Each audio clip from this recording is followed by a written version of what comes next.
Atención, iglesias y pastores. Radio Costa Rica pone a su disposición toda una plataforma audiovisual para que su mensaje llegue a miles de personas en Costa Rica y el mundo. Sumamos radio, Facebook Live, nuestras propias aplicaciones, nuestro sitio web y nuestro canal en YouTube, además de toda nuestra experiencia en el concepto de evangelismo mediático, porque nos interesa unir esfuerzos para llevar un mensaje de fe y esperanza en estos momentos tan convulsos socialmente, donde las malas noticias nos afectan cada minuto. Su mensaje, nuestra experiencia y herramientas tecnológicas se unirán para llevar noticias de fe y esperanza. Anímese, ingrese al maravilloso mundo de la comunicación audiovisual con nosotros. Para mayor información, 8377-4416. Radio Costa Rica. Mucho más que una radio.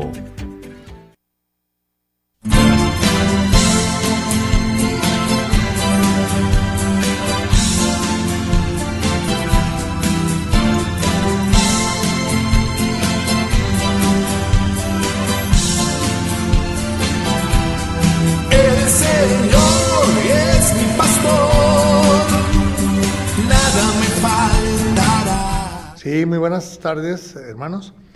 Bien, otra vez aquí en el programa Tu Palabra es Verdad. Mi nombre es Fernando Castro Esquivel. Soy un estudiante de Biblia que trata de entender y de transmitir lo que entiendo, ¿verdad? Bien, hoy tenemos un tema, el segundo, que se llama las dos caras de Israel. Seguimos viéndolo. Esa es la segunda parte. Y yo pienso que como les he dicho antes, es un tema principal si queremos entender correctamente la Biblia de tapa a tapa, ¿verdad? Vamos a orar voy a orar para poner esto en manos del Eterno Rey, soberano, Elohim todopoderoso. Bendito eres tú, que vives y reinas por los siglos de los siglos, Adonai. Gracias por tu bondad, compasión, por tu misericordia. Bien, Padre, estamos a punto, estoy a punto de abrir tu libro santo. Yo te ruego, Adonai, que me des de nuevo de tu Ruach HaKodesh para poder hablar cosas correctas de tu palabra, y también a todo aquel que vaya a escuchar este mensaje, que lo reciba con paz en su corazón y que lo haga meditar acerca de las cosas que escribiste a través de los profetas en tu palabra. Gracias en el nombre de Yeshua. Amén. Bien, les recuerdo que nosotros tenemos ahí una página web, Tu Palabra es Verdad, CR, en YouTube. Y ahí están los videos que estamos grabando aquí, además algunas referencias a buenas enseñanzas o a hermanos que también enseñan bien. Ahí pueden encontrar varias cosas tratando de caminar sobre la buena doctrina, ¿verdad? Muy bien. Como siempre, el lema del programa, que está en Deuteronomio 30, 19 y 20, que dice... tal vez un poquito más, dice: hoy te he dado a elegir entre la vida y la muerte, entre bendición y maldición. Ahora pongo el cielo y la tierra como testigos de la decisión que tomes. Ay, si eligieras la vida para que tú y tu descendencia pudieran vivir. Puedes elegir esta opción al amar, al obedecer y al comprometerte firmemente con Jehová tu Dios. Esa es la clave para tu vida. Y si amas y obedeces a Jehová, vivirás por muchos años en la tierra que Jehová juró dar a tus antepasados Abraham, Isaac y Jacob. Bien, también las palabras de Yeshua, que es parte del lema, dice: el que tiene mis mandamientos y los guarda, ese es el que me ama, y el que me ama será amado por mi Padre. Muy bien. También, aquí hay otro que dice, Lucas 6:46, ¿por qué me llamas Señor, Señor? y no hacéis lo que yo digo. Nos remite eso a Mateo 7:21, me dice que muchos en aquel día vendrán y me dirán, Señor, Señor, y yo les contestaré, no los conocí.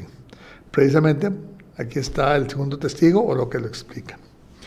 Muy bien, vamos a ver entonces las dos cajas de Israel, segunda parte. Voy a hacer un repaso, ¿verdad? Para encarrilarnos en el tema.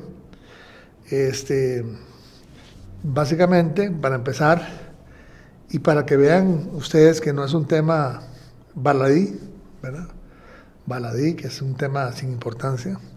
Está Jeremías 31:31. He aquí que vienen días, dice Jehová, en los cuales haré nuevo pacto con la casa de Israel y con la casa de Judá, las dos casas de Israel. Y usted me dice, bueno, pero eso es el Antiguo Testamento. Sí, pero también tiene su cumplimiento en el Nuevo Testamento, en el Nuevo Pacto. Dice, porque, Hebreos 8:8, porque reprendiendo dice, aquí vienen días, dice el Señor, en que estableceré con la casa de Israel y la casa de Judá un nuevo pacto. Exactamente lo mismo. O sea que Jeremías era una profecía, ¿verdad?, de lo que iba a pasar en tiempos de la primera iglesia, ¿verdad?, de la iglesia primitiva. Entonces ven que no es una cosa así muy sin importancia. Como les digo, si no, quiero no equivocarme, si usted no entiende esto, no va a entender bien toda la Biblia y va a tener un punto de vista parcial, muy, muy parcial de lo que es hasta la salvación, ¿verdad?, de nuestro Mesías y la salvación de nuestro Dios.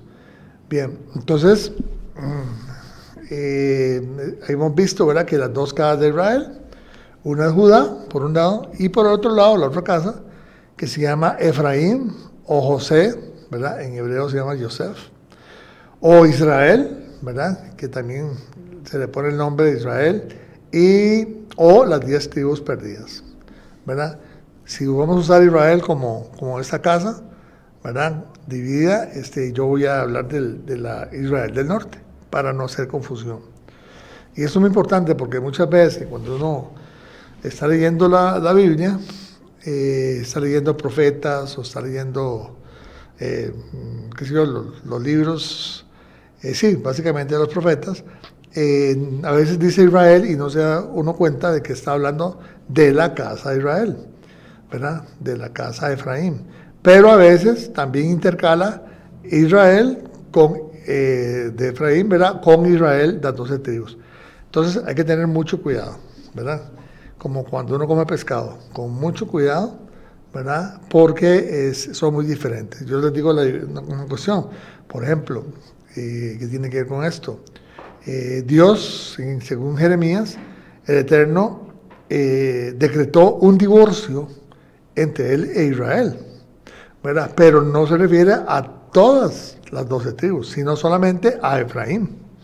Judá no quedó, digamos, el compromiso con Judá no fue decretado. O sea, el divorcio fue con la casa de Israel, ¿verdad? Entonces, en esto falla mucha gente que aún con ahínco estudia la palabra de Dios, pero en realidad no pegan bien, no pueden interpretar bien.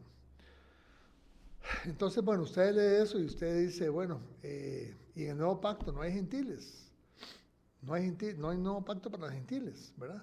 ¿Qué significa esto? ¿Tenemos esperanza en los gentiles? Sí, claro. La respuesta es sí, sí tenían y tenemos esperanza, ¿verdad? Precisamente, para eso hay que estudiar ese tema, ¿verdad? ¿Dónde entramos nosotros dentro del nuevo pacto? Porque usted vio que el nuevo pacto es con la casa de Judá y con la casa de Israel. No hay casa gentil, no es para gentiles, ¿verdad? Entonces, hay que estudiar, bueno, al final de este tema, yo creo que en la próxima vamos a terminar, pero por eso es importante, ¿verdad? Parte de la respuesta, ¿verdad?, que es como dicen, un spoiler, un adelanto. Vean lo que dice 1 Pedro 2:10, y se refiere a los gentiles, ¿verdad? Dice, vosotros que en otro tiempo no erais pueblo, pero que ahora sois pueblo. ¿De cuál pueblo está hablando? Del pueblo de Dios, único. Solamente hay un pueblo, y es Dios, ¿verdad? Dice que ahora sois pueblo de Dios, que en otro tiempo no habíais alcanzado misericordia, pero ahora habéis alcanzado misericordia. Aquí está, aquí podemos ver, ¿verdad?, cómo la palabra misma dice que nosotros somos parte del pueblo. Hemos sido injertados en el olivo bueno. Esto es una prueba. Hechos 15, ¿verdad? Yo estoy poniendo esto aquí para que vean que nosotros los gentiles, los que éramos gentiles y que ahora somos pueblo, ¿verdad? Definitivamente no nos queremos quedar con iglesia. Nosotros somos pueblo también. Iglesias hay miles, ¿verdad? Y está bien. Lo que pasa es que todo el mundo pasa por alto que somos pueblo. Y eso es importante porque Dios hace pacto con su pueblo, ¿verdad? No hace pactos con su no pueblo, ¿verdad? Entonces vean que aquí en Hechos 15, donde hubo lo que se llama el Concilio de Jerusalén, muy interesante leerlo todo, pero en un momento Simón, ¿verdad?, Pedro, dice, ha contado cómo Dios visitó por primera vez a los gentiles para tomar de ellos pueblo para su nombre. Entonces, es claro esto, ¿verdad?, que la predicación de los apóstoles lo que hace es llevar a la palabra de Dios para que ahí mismo el Espíritu Santo haga su escogencia. ¿Ok? Hay unos que están llamados a ser pueblo y son pueblo, ¿verdad?, tomados para el nombre de Adonai, y otros que no, ¿verdad? Entonces, tenemos que los que aceptan el Evangelio son parte del pueblo. Como dice ahí, tomar de ellos pueblo para su nombre, ¿verdad? Romanos 9:25 también dice, como también en Oseas dice, llamaré pueblo mío al que no era mi pueblo, y a la amada no amada. ¿Ves?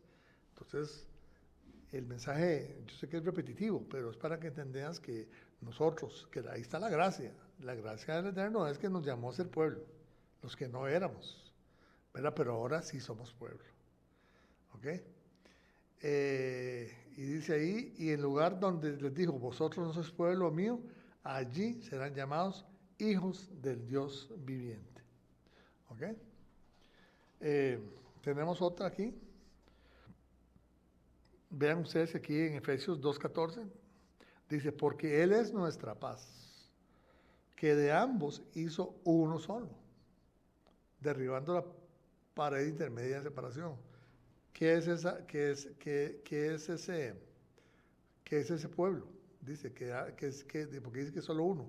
¿A qué se refiere uno? Bueno, al pueblo de Dios, ¿verdad? Que está compuesto, ¿verdad?, por el remanente de Israel, según la carne, ¿verdad?, que son los descendientes de Abraham, Isaac y Jacob, y así como aquellos que se toman de los gentiles para ser pueblo de Dios.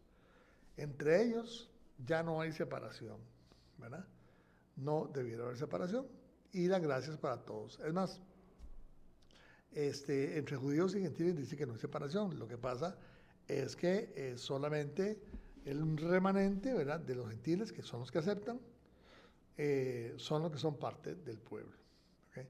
Y otro, Apocalipsis 18:14 dice, y oí otra voz del cielo que decía, salid de ello, pueblo mío, para que no seáis partícipes de sus pecados, ni recebéis parte de sus plagas, ¿verdad?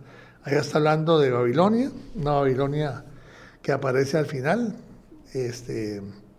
Es un sistema que se le llama Babilonia, ¿verdad?, pero que representa básicamente lo mundano, el mundo, ¿verdad?, que es regido por el príncipe de las tinieblas. Y dice que hay que salir de ahí. Pueblo mío, ¿ve? ¿Entiende? Al Eterno le importa su pueblo, el que lo hace. Porque, como vemos en Apocalipsis, también al final está reservada la ira de Dios para los malvados, ¿verdad?, y a los que no son pueblo suyo. Pero bueno, entonces yo creo que con esto queda redondeada la idea yo quería manifestar en cuanto a que somos pueblo de Dios, ¿verdad? Los gentiles que hemos llegado a creer en el Mesías, somos parte de ese Israel, ¿verdad? Del Israel del reino de Dios, así es. Solo hay un pueblo y se llama Israel, que también se llama la novia, ¿verdad? O también el remanente. Muy bien. Entonces, como les decía, esta enseñanza de las dos caras de Israel viene a contestar a la pregunta, ¿y nosotros los gentiles dónde entramos en el pacto? Y por eso, como les decía, es importante estudiar ese tema. Ok, vamos a hacer un repaso de lo que se vio la vez pasada, que es básicamente la historia del pueblo, ¿verdad? Vemos que, empezando desde Moisés, cuando fue escogido por Adonai para sacar a las 12 tribus de Israel, ¿verdad? Él fue un escogido, un Mashiach. En hebreo, Mashiach o Mesías significa ungido, y ungido es escogido. Entonces, Moisés fue escogido para liderar una liberación y una redención, ¿verdad?, del pueblo de Dios de los egipcios. Luego, ¿verdad?, tras 40 años de vagar por el desierto, guiados por Josué, entraron a la tierra prometida. Recuerden que Moisés no pudo entrar, ¿verdad? Y que en su lugar el líder que continuó, Josué, fue el que los metió dentro de la tierra prometida. Luego pasaba como unos 300 años más o menos, donde Israel ya en tierra de Canaán, entre luchas por recuperar o tomar para sí las ciudades que iban ahí y todo el espacio de Canaán, era dirigida por jueces, ¿ok?, que también habían sido escogidos por Moisés, ¿verdad? Pero ya en este caso, pues eran otro tipo de escogencia, y ellos eran los que dirigían, y eran los que lideraban, los jueces. Hasta que llegó el último de los jueces, Samuel, ¿verdad? A quien los israelitas le dijeron que ellos querían ser iguales que el resto de las naciones, que tenían un rey. Y ellos se veían, ¿verdad?, que no tenían rey, entonces le pidieron a Samuel que querían un rey. Recuerde que además de ser juez, Samuel era un profeta, él habló con Dios, ¿verdad? Y Dios le dijo, no te están despreciando a ti, me están despreciando a mí. Una forma de gobierno. Porque como vamos a ver ahora más adelante, el Eterno les había dicho en el desierto, y aparece así en la Torá, de que no debían escoger un rey, sino que se acogieran a la forma de gobernanza de él, que era a través de jueces. Pero bueno, así fue como el Eterno, aún así, le escogió al rey Saúl, el ungido de Dios, el primero, ¿verdad? Y fue ungido por el mismo Samuel. Luego, el segundo rey fue David, ¿verdad? David fue, como dicen, un gran amado por Dios, y bueno, él respondía porque él amaba la ley de Dios, él amaba a su Dios, era celoso del nombre de Dios, y Dios lo tiene de alta estima. Tan es así que le dio una promesa que decía que nunca faltaría un hijo de él como gobernante de Israel, en este caso de Judá, ¿verdad? Siempre fue un descendiente de David el que gobernó como rey, ¿verdad? Hasta más o menos 350 años antes de, no, mentiras, como 450 años antes de Jesucristo, en donde el mismo rey fue llevado prisionero a Babilonia. Pero bueno, esa es otra historia. Ahora, ya después de David, ¿quién venía? El hijo de David, Salomón, ¿verdad? Y debido a la desobediencia de Salomón, que lo vamos a ver ahora, ¿verdad? Dios decide quitarle parte del pueblo a la casa de David, en el sentido de que ya la casa de David, el rey descendiente de David, no iba a gobernar sobre todo Israel, sino que lo iba a dividir, iba a partir el pueblo en dos, ¿ok? Entonces, ahí vamos, siempre la vez pasada habíamos puesto, y también, ahí podemos ver a la derecha, pero empecemos por la izquierda, ya lo habíamos visto, los 12 territorios que le correspondería a cada uno de las tribus, ¿verdad? Bueno, los levitas estaban en todas, ¿verdad? Los levitas eran los intercesores y los que enseñaban, entonces tenían que estar en cada una de las regiones. Pero, ¿verdad? Recordemos que también los hijos de Joseph, que eran Manasés y Efraín, cada uno recibió su porción. Entonces ahí se completan los 12 otra vez, ¿verdad? Se le sustrae el levita y se le suma, digamos, Manasés y Efraín doble. Y a la derecha, ¿verdad? Después de que, como les dije, por voluntad del Padre se divide el pueblo todo de Israel, y en el norte queda Israel del norte, y en el sur queda Judá, ¿verdad? Y podemos ver esa franjita amarilla, que por pura curiosidad, ¿verdad? Ahí podemos ver que actualmente es donde está la franja de Gaza, ¿verdad? Desde ese tiempo no era parte del reino, ¿ok? Como es actualmente. Ok, muy bien, entonces ya tenemos una visión más o menos cómo fue. Quiero retomar ese tema del rey, ¿verdad? Cuando el Eterno llevó a su pueblo 40 años durante el desierto, le dio instrucciones, ¿verdad? Le dio Torah. Es que en el Nuevo Testamento, y la gente lo conoce así, como la ley de Dios, ¿verdad? La ley de Dios, y en realidad la palabra Torah no es ley, son instrucciones. No es lo mismo que algo tenga instrucciones que tenga ley. Pero ¿ves? Así fue traducido al griego. Torah fue traducido como ley, ¿verdad? Nomía. Entonces, ¿qué pasa? Durante el transcurso por el desierto, ¿verdad? Él les había advertido que no debieran tener rey, ¿verdad? Vamos a leer aquí.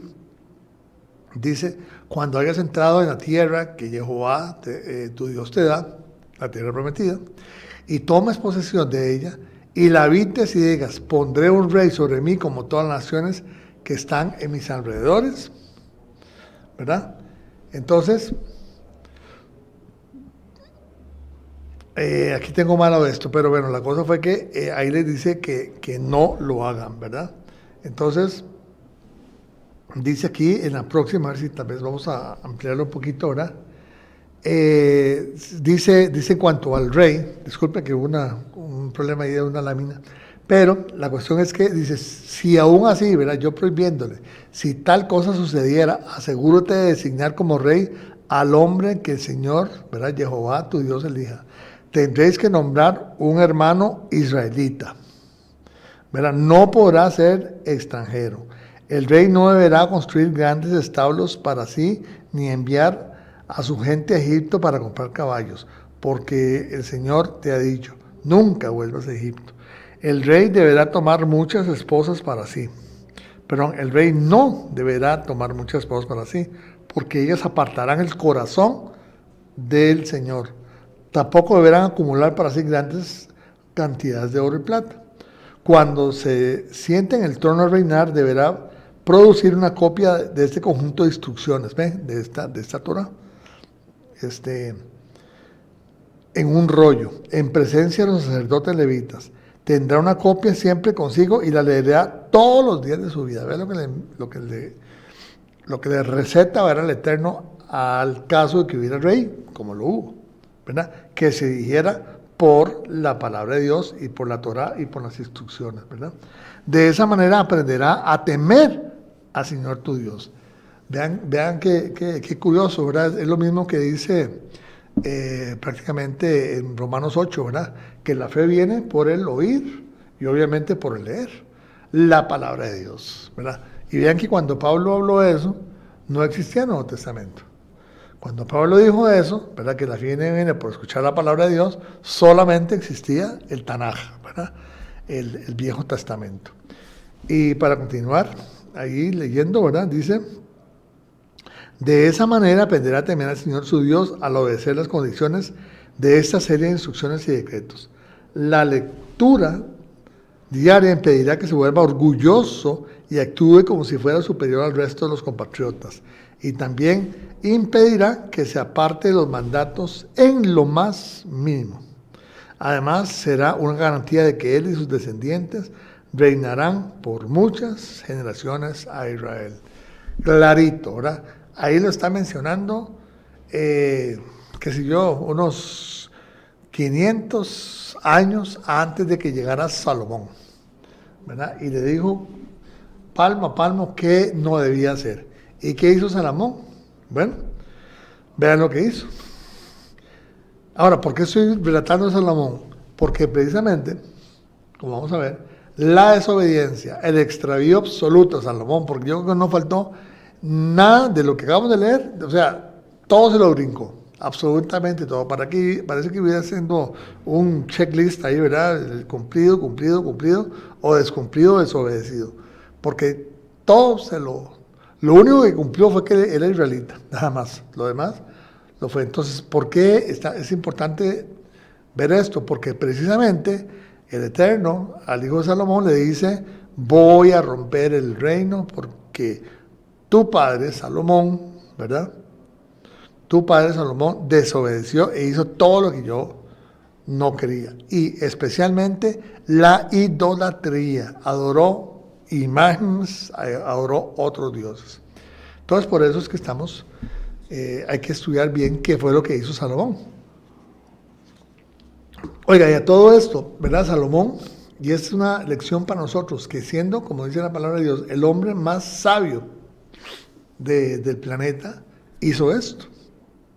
Ahora, ¿cuánto más nosotros, seres humanos comunes y corrientes, no tenemos que cuidarnos? Si al más sabio se le cayó el zapote, como decimos aquí en Costa Rica, pues nosotros tenemos que estar, como dice en la Biblia, ¿verdad?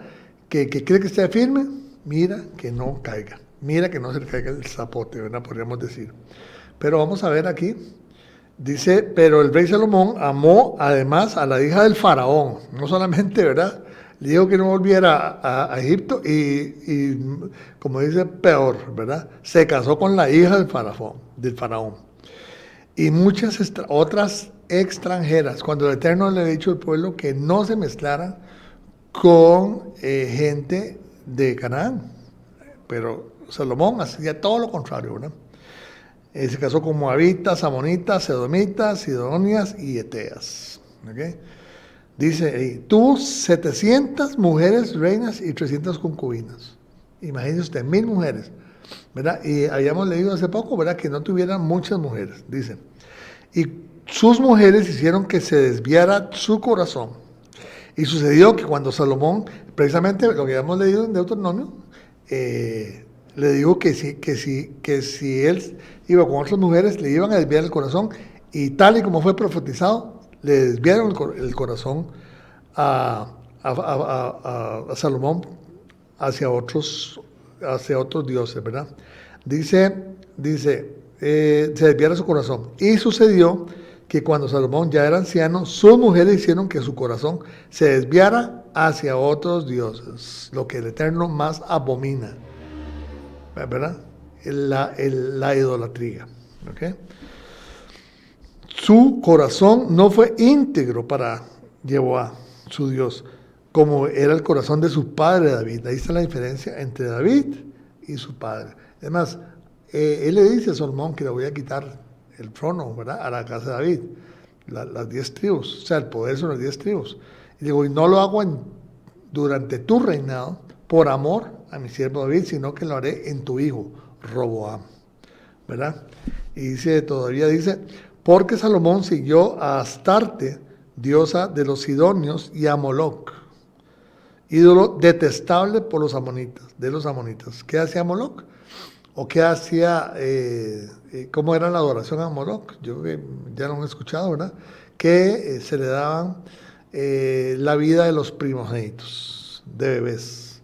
Le entregaban en sus manos bebés, ¿verdad? Y digo en sus manos porque las estatuas o los ídolos de Moloc eran de metal, ¿verdad? Y en la pura base había un lugar para poner una fogata y entonces esa estatua de metal se ponía hirviendo y ahí, ¿verdad? En sus brazos, tenían los brazos extendidos así, ponían al niño para quemarlo vivo. ¿Okay? Imagínense los gritos. Bueno, ustedes lo pueden estudiar eso, cómo era ese ritual, porque no solamente está en la Biblia, sino que se puede estudiar perfectamente en la historia. Y a ese Dios fue desviado el corazón de Salomón, precisamente porque no hizo lo que el Eterno le había dicho. Ese es el problema del hombre.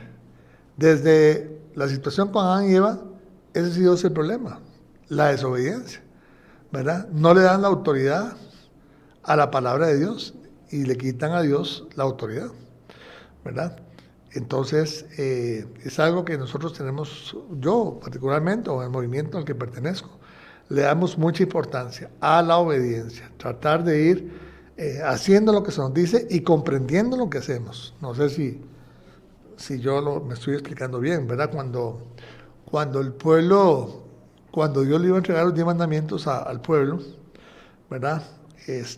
Llamó primero a Moisés y le dijo, Moisés, dile al pueblo que se prepare, ¿verdad? Espiritualmente, porque el día de mañana o dentro de poco yo me apareceré, ¿verdad? Delante de sus ojos, así como sucedió en el monte Horeb, ¿verdad? Y les daré instrucciones, les daré mandamientos. Entonces, Moisés les lleva ese mensaje a los israelitas. ¿Y qué es lo que dicen los israelitas? Dijeron, haremos lo que él diga. Vean que fue una respuesta sabia. Así debe ser uno. Usted no tiene que entender los mandamientos de Dios para hacerlos. ¿Por qué? Porque Dios lo dijo, punto. Ustedes saben, muchos, y de lo más criticado a nosotros que seguimos las leyes de Dios y las leyes alimenticias, es que ¿por qué? ¿Por qué no podemos comer cerdo? ¿Verdad? Si Cristo murió por los cerdos, ahí en la cruz, es decir, murió por todo, ¿verdad? Incluyen a todos los animales. Entonces dice, podemos comer de todo. Entonces, no sé, si pueden comer culebra, sapo, sopilote, porque todo es todo, pero no es así, ¿verdad? Hay muchos motivos por los cuales el Eterno eligió qué animales podíamos comer. No está aquí para decirle. Pero lo importante es que nosotros primero atendemos el mandamiento y luego lo vamos comprendiendo, ¿verdad? Y ya uno va viendo por qué la sabiduría de Dios. Si usted no obedece a Dios y lo cuestiona, ¿verdad? Usted lo que está dudando es de la sabiduría de Dios. Pero bueno, hay muchas formas de ser desobediente. Y solo hay una forma de ser obediente. ¿Ok? Entonces, ya para terminar aquí, donde dice, allá abajo dice, Salomón hizo lo malo ante los ojos de Jehová y no siguió plenamente Jehová como su padre David. ¿Ok? Ahí está el secreto, ¿verdad? De David, y ahí está el derrumbe de Salomón y por el cual se partió el reino. Muy bien. Y aquí estaba lo que les decía. Perdón, voy a tomar un poquito de agua aquí. Dice, entonces Jehová dijo a Salomón, por cuanto ha habido esto en ti, la desobediencia, ¿verdad? Y no has guardado mi pacto y mis estatutos que yo te mandé, ciertamente arrancaré de ti el reino y le entregaré a un servidor tuyo. ¿Sí? Que ya habíamos visto que se llamaba Jeroboam. ya lo vamos a ver, dice, pero por amor a tu padre David, ¿verdad? Le sigue hablando Salomón, Dios, no lo haré en tus días, lo arrancaré de la mano de tu hijo, que era Roboam. Sin embargo, no arrancaré todo el reino, sino que daré a tu hijo una tribu, por amor a mi siervo David y por amor a Jerusalén que yo he elegido. ¿Ves? Aquí se está ya formando la división. Aquí dice que es una parte, que esa parte se iba a llamar la casa de Judá. Y todo lo que le quita se iba a llamar la casa de Efraín. ¿Okay? Entonces, vemos también, ¿verdad?, que Jeroboam era ese funcionario. Mientras era funcionario del rey Salomón, siendo aún funcionario, ¿verdad?, se le apareció un profeta, el profeta Ahías, ¿verdad? Dice que el relato en Primera Reyes 11:29, que dice que el profeta Ahías estaba cubierto con un manto nuevo y estaban los dos solos, ¿verdad?, él y Jeroboam. Ahías cogió el manto que llevaba puesto, lo rasgó en 12 trozos y dijo a Jeroboam: quédate con 10 trozos, pues esto dice Jehová, Dios de Israel: voy a quitar el reino a Salomón y voy a darte a ti 10 tribus. A él le dejará una tribu en consideración a David mi siervo, y a Jerusalén mi ciudad preferida entre todas las tribus de Israel, ¿verdad? Es decir, dice que le iba a dar 10 tribus a Jeroboam y le iba a reservar la parte a Judá, ¿verdad?, donde estaba Jerusalén. Recuerden, la Jerusalén es los ojos del Señor, ¿verdad?, esa ciudad. Dice: a él le dejaré una tribu en consideración a David mi siervo, y a Jerusalén mi ciudad preferida entre todas las tribus de Israel. Lo haré así porque me ha abandonado para adorar a Astarte, diosa fenicia, a Quemos, dios moabita, a Milcón, dios de los amonitas, y no ha seguido mis caminos ni ha practicado lo que me agrada, mis mandatos, mis decretos y lo que hizo su padre David, ¿verdad?, tal y como hizo el padre David. Pero no le quitaré todo el reino, sino que lo mantendré como rey mientras viva, en consideración a mi siervo David. ¿Okay? Pero no le quitaré todo el reino, sino que lo mantendré como rey mientras viva, en consideración a mi siervo David, a quien elegí, a quien guardo mis mandamientos y leyes. Le quitaré el reino a su hijo, y a ti te daré tribus. Ya lo leímos, ¿verdad? El profeta Ahías venía, venga la redundancia, a profetizar a Roboam, ¿verdad?, que él iba a ser el líder de 10 partes de las tribus, de 10 tribus de los israelitas. ¿Ok? La Biblia no es muy clara cómo sucedió, pero Jeroboam se fue a Egipto a esconder, probablemente, ¿verdad?, ya sabiendo pues no sé si el encargo o el regalo o los propósitos de Dios de darle a él el liderazgo sobre 10 tribus. Y él vuelve, ¿verdad?, cuando muere Salomón, él vuelve a Jerusalén, ¿verdad? Él vuelve a Jerusalén, Jeroboam, y se reúne con líderes de las 10 tribus, ¿verdad? Y quiero hacer un paréntesis. Siempre ya para esta época existía una cierta rivalidad entre Judá y el resto de las tribus. ¿Por qué? Porque recuerden que el rey David era judío, era Judá.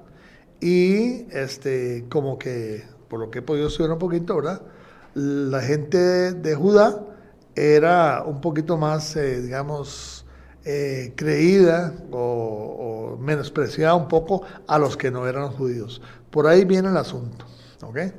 Pero ya para esa época ya estaba, mentalmente dividido entre Judá y las 10 tribus de Israel, las demás. Entonces, cuando él viene, ¿verdad?, él se pone de acuerdo con los líderes de las 10 tribus y hacen una visita ¿verdad? Supongo que conversan antes y le hacen un planteamiento, o digamos, o enlistan un planteamiento para el rey Roboam, perdón, hijo de Salomón, y van y lo visitan. Ahí el cuadro que estaban viendo ahí, lo visitan y le dicen básicamente, rey, mire, su padre nos cargó demasiado con tributos, ¿verdad?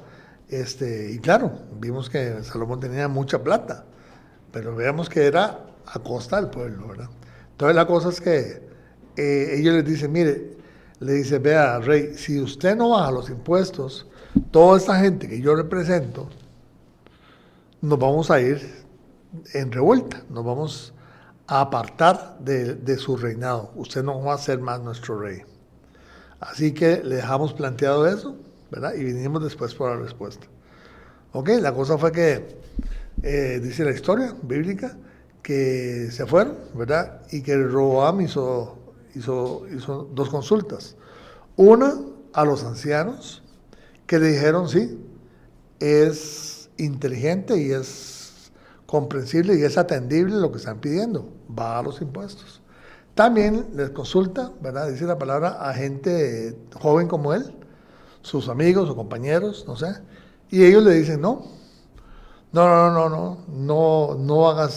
hagas eso, más bien al contrario, ¿verdad? Entonces, la cuestión es que lo que decide hacer Roboam es contestarle a Jeroboam, no, mire, mi padre le dio latigazos y yo les voy a dar con alacranes. Así de crudo le digo, va a ser mucho peor. Entonces, Jeroboam lo que dice es, muy bien, aquí queda, hasta aquí llegamos las 12 tribus de Israel. Yo me voy con las 10 tribus, aquí es la gente, yo soy el líder, así que ya no se considere nuestro rey. Muy bien, entonces, aquí viene una cuestión muy importante que por lo menos en mí hizo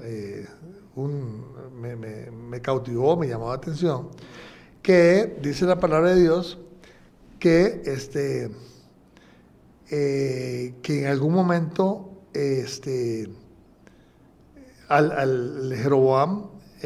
Roboam formó un ejército para ir a combatir la revuelta, ¿verdad? Y vean ustedes que en 1 Reyes 12:15 dice la explicación por qué el mismo Roboam, ¿verdad? El mismo Roboam no escuchó lo que le había dicho Jeroboam. Dice, y no oyó el rey al pueblo porque era designio de Jehová para confirmar la palabra de Jehová había hablado por medio de Ahías, silonita, a Jeroboam, hijo de Nabat. O sea, ¿qué es lo que está diciendo aquí? ¿Verdad? Que el mismo Dios había puesto en la mente de Roboam el declinar la invitación que le había hecho o la petición que le había hecho el rey el líder de las 10 tribus. ¿Por qué esto? Bueno, son designios del Eterno y hasta al final de este pequeño curso de las 2 casas de Israel vamos a entenderlo. ¿Verdad? Hay una escritura en Lamentaciones 3:37, ¿verdad? Que dice, ¿quién será aquel que diga que sucedió algo que el Señor no mandó? De la boca del Altísimo no sale lo malo y lo bueno. ¿Por qué se lamenta el hombre viviente? Laméntese el hombre en su pecado. Ok, entonces, ¿qué cosa, verdad? Que los caminos de Dios son misteriosos, ¿verdad? El Eterno no solamente permitió esta revuelta, sino que Él la propició, ¿verdad? Esta revuelta. Y como les digo, es al final que vamos a entender por qué esta cosa tan misteriosa y que al final y al cabo nos fue a beneficiar a nosotros los que éramos gentiles. ¿Para qué? Para cumplir la palabra que el Eterno, o profecía que le había dado el Eterno a Abraham, que en él serían benditas todas las familias de la tierra, ¿verdad? Entonces, vamos a ver un poquito esta decisión de de Jeroboam, porque cuando Jeroboam, bueno, no, es que no sale por aquí, sí, aquí, lo voy a leer aquí, ilustrado con este dibujo. Dice: y cuando Roboam vino a Jerusalén, reunió a toda la casa de Judá y a la tribu de Benjamín, 180,000 hombres, guerreros escogidos con el efecto de hacer guerra a la casa de Israel y hacer volver el reino de Roboam, hijo de Salomón.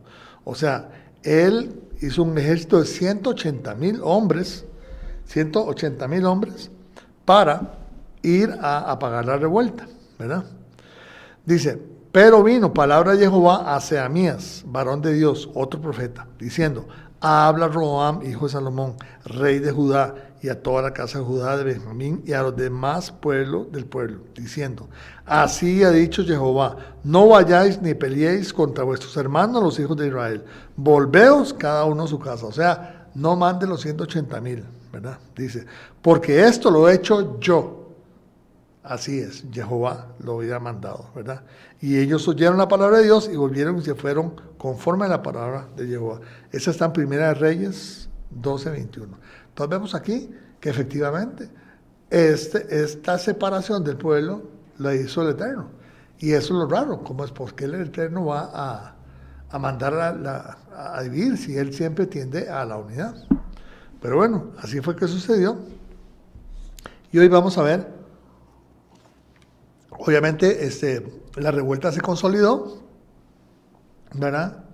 Y como podemos ver en la escritura, y vamos a deducir, Jeroboam hizo cambios en el pueblo, ¿ok?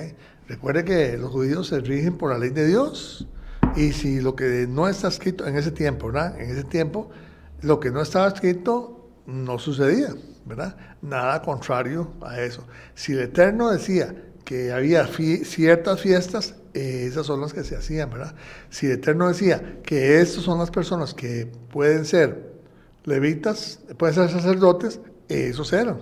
A nadie se le ocurriría, ¿verdad?, hacer sacerdote a alguien que no fuera levita, ¿verdad?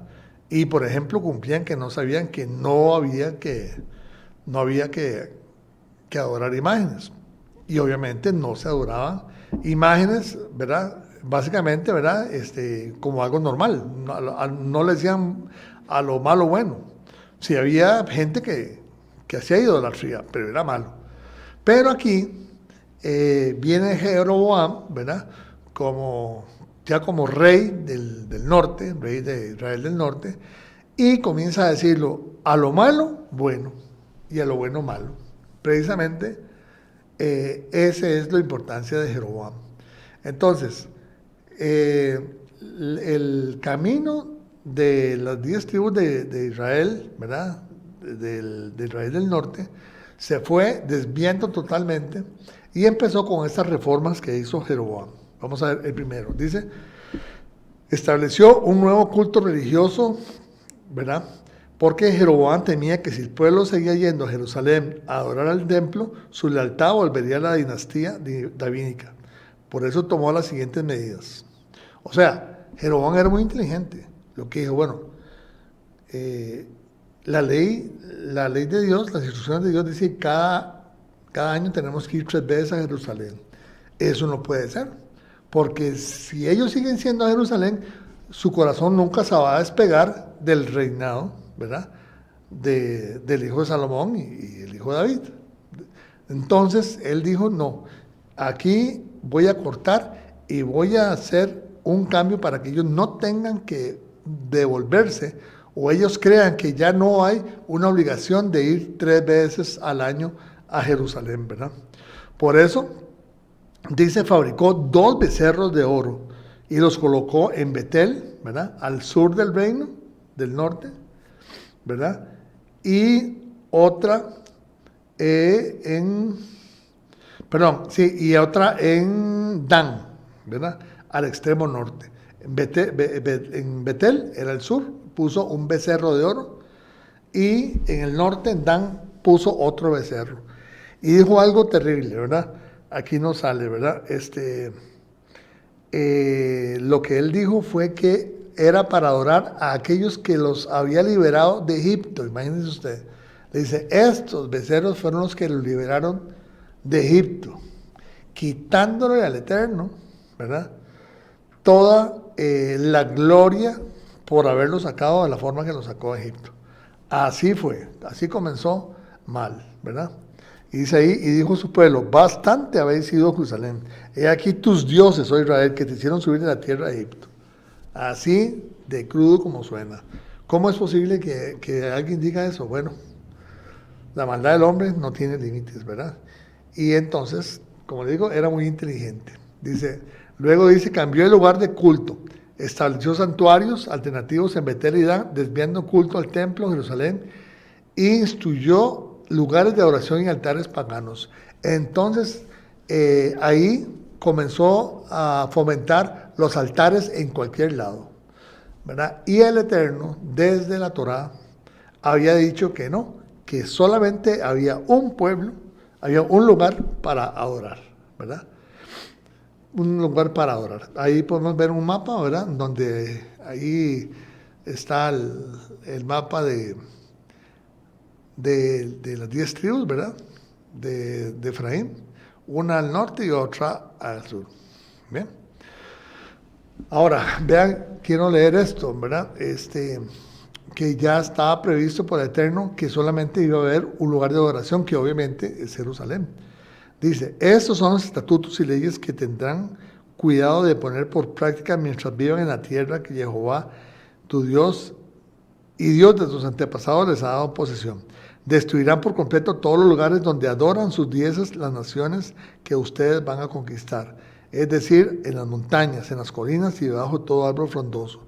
Porque ahí adoraban los pueblos que estaban ahí, que estaban antes de los israelitas, ¿verdad? Dice, demolerán sus altares y harán pedazos sus piedras sagradas, prenderán fuego a sus imágenes de la diosa Acera, derribarán sus ídolos y borrarán de su lugar los nombres de sus dioses.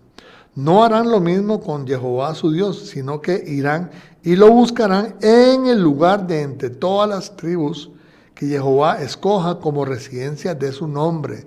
Vean que desde ahí ya el Eterno estaba profetizando que iba a haber un lugar para adoración, ¿verdad?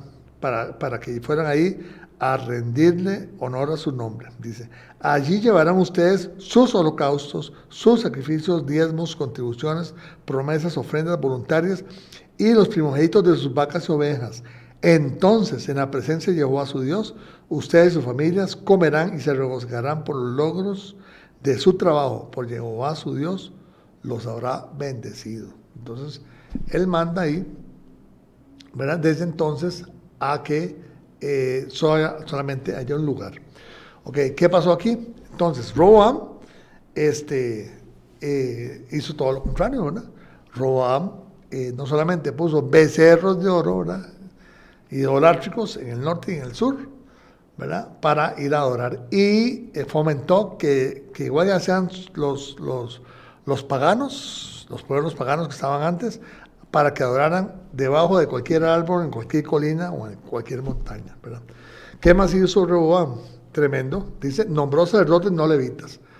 ¿Ve? Entonces, a propósito, dice, bueno, no, ya no vamos a seguir con eso los levitas, sino que, violando la ley de Moisés, designó como sacerdotes a personas que no eran la tribu de Leví, con el fin de tener control sobre el sacerdocio. Hizo también Jeroboam casa de lugares altos e hizo sacerdotes de entre el pueblo que no eran de los hijos de Leví. Primera Reyes 12:31. No hay mucho que explicar. Así es la desobediencia, ¿verdad? Eso fue una revolución al revés, ¿verdad? Una revolución de desobediencia. ¿Ok? Entonces ahí vemos que eso ilustra una escena que pudo haber pasado allá, donde puso los becerros de oro, sacerdotes que no eran levitas, a adorar. Imagínense usted, ¿verdad? Vamos a ver, tal vez ya no hoy, porque ya se está acercando el tiempo, pero los 10 mandamientos verdaderos, prohíben totalmente la adoración de ídolos. Eso que están haciendo ahí está prohibido, ¿verdad? Hoy tal vez no hay toros, pero sí hay santos, hay vírgenes, hay otras cosas que se adoran, ¿verdad? Pero bueno, vamos a seguir ya, ese tema es importante, ¿verdad? Y lo último, ¿verdad? Instituyó una nueva festividad religiosa. Creó una festividad similar a la fiesta de los tabernáculos, pero en un mes distinto, el mes octavo en lugar del séptimo, para reemplazar la festividad que se celebraba en Jerusalén. Y dice la Biblia, y ordenó una fiesta en el mes octavo, a los 15 días del mes, como la fiesta que se celebraba en Judá. Pues bien, vaya, para poner la cereza encima del pastel, ¿verdad? Hizo una nueva fiesta de los que, aparte de las que Dios instituyó, ¿verdad? Una nueva fiesta, la puso en el mes octavo, ¿verdad? Obviamente, una forma de rebelarse contra el Eterno, ¿verdad? Y de apartar de la verdad al pueblo que le estaba dirigiendo. Bien, aquí terminamos por hoy. Espero que haya sido no solamente de edificación, como siempre, sino que les haya despertado a ustedes la curiosidad por ver cómo va a terminar esta historia en beneficio de nosotros. Así que bueno, me despido y muchas gracias por su atención y la paciencia de haberme escuchado.